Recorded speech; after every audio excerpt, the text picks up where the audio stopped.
Israel পারমাণবিক হামলা চালালে ইরানের হয়ে পাকিস্তান তার জবাব দেবে, এমনই হুমকি দিয়েছে তেহরান।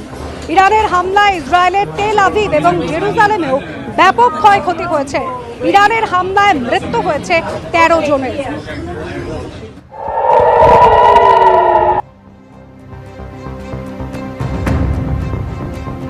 ক্রমশ আরো উত্তপ্ত হচ্ছে পশ্চিম এশিয়া, জটিল হচ্ছে পরিস্থিতি। দুদেশের মধ্যে মিসাইল হানা ক্রমশ তীব্র হচ্ছে।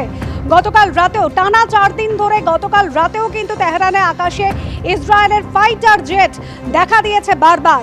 ইরান দাবি করছে তাদের তৈল শোধনাগার, পারমাণবিক কেন্দ্র, এমনকি ঘন জনবসতিপূর্ণ এলাকায় চলছে আক্রমণ।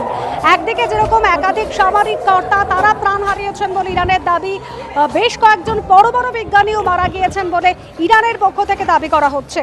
নিহত হয়েছেন ইরানের ইসলামিক রেভলিউশনারি গার্ড কর্পসের গোয়েন্দা প্রধান।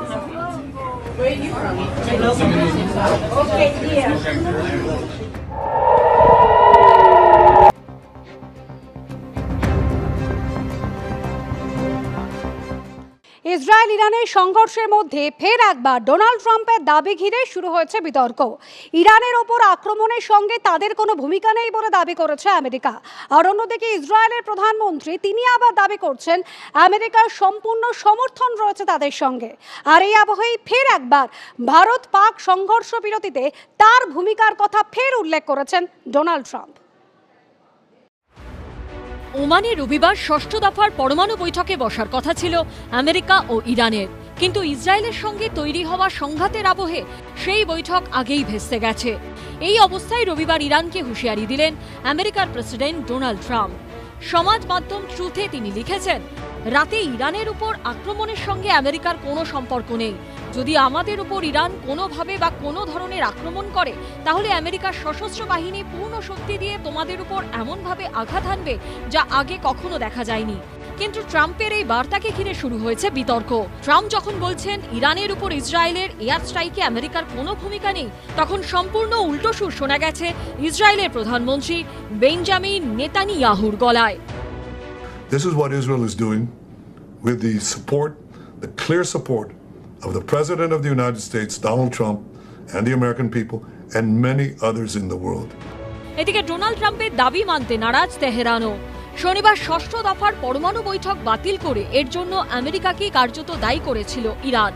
এদিন ইরানের বিদেশমন্ত্রী আব্বাস আরাকচি জানিয়েছেন, গত 2 দিন ধরে আমরা বিভিন্ন মাধ্যমে আমেরিকা থেকে বার্তা পেয়েছি যে তারা এই হামলার সঙ্গে যুক্ত নয় এবং ভবিষ্যতেও যুক্ত হবে না। এরপরে ইরানের বিদেশমন্ত্রী বলেন, আমেরিকার এই দাবিতে আমরা বিশ্বাস করি না। আমাদের কাছে এমন প্রমাণ আছে যা অন্য কিছু প্রমাণ করে। ইরানের দাবি, আমেরিকাকে স্পষ্টভাবে তাদের অবস্থান স্পষ্ট করতে হবে এবং পারমাণবিক কেন্দ্রগুলিতে হামলার নিন্দা করতে হবে। He wants to be always in the highlight. উনি যখন এসেছিলেন ইন পাওয়ার সেকেন্ড টার্মে, উনি বলেছিলেন কি আমি কয়েকদিনের মধ্যে ইউক্রেন ওয়ারটাকে বন্ধ করে দিতে পারবো। ওটা কি বন্ধ হয়েছে? হয়নি। তারপরে যখন এই অপারেশন সিন্দুর হয়েছিল, উনি বলেছিলেন কি আমি ওটাকে বন্ধ করিয়েছি, which is not right, absolutely রং। এখন উনি বলছেন কি আমরা চেষ্টা করব এই যে কনফ্লিক্টটা আছে ইরান আর ইসরায়েলের মধ্যে, কিন্তু ইরান প্রেসিডেন্ট ট্রাম্পের যে ইয়েটা আছে, চেষ্টাটা আছে, সেটাকে নাকচ করে দিয়েছে। ইরানকে হুঁশিয়ারি দেওয়ার পাশাপাশি তার সমাজ মাধ্যমে দেওয়া বার্তায় মধ্যস্থতার প্রস্তাব দিয়েছেন ডোনাল্ড ট্রাম্প। তিনি দাবি করেন তারা সহজেই ইরান ও ইসরায়েলের মধ্যে চুক্তি করিয়ে এই রক্তাক্ত সংঘাত বন্ধ করতে পারেন। অন্য একটি পোস্টে ট্রাম্প বলেন, ইরান ও ইসরায়েলের সমঝোতা এসে চুক্তি করে নেওয়া উচিত, যেমনভাবে ভারত ও পাকিস্তানের মধ্যে আমি করেছিলাম।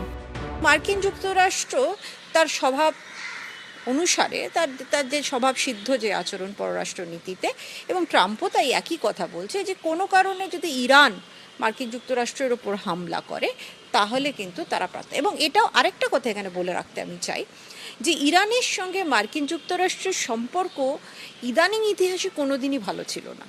ইসরায়েল এবং মার্কিন যুক্তরাষ্ট্রের কিন্তু কমন এজেন্ডা আছে। এক হচ্ছে হামাসদের ইস্যুটা, টেরোরিজমের ইস্যুটা, এবং তার পাশাপাশি কিন্তু আপনাদের নিউক্লিয়ার ব্যাপারটাও আছে। তবে ইরানের বিদেশমন্ত্রীও সাফ জানিয়ে দিয়েছেন, যদি তাদের বিরুদ্ধে আগ্রাসন বন্ধ হয় তাহলে স্বাভাবিকভাবেই তাদের প্রতিক্রিয়াও বন্ধ হয়ে যাবে। সৌমিত্র রায় ও হিন্দলদের রিপোর্ট, এবিপি আনন্দ।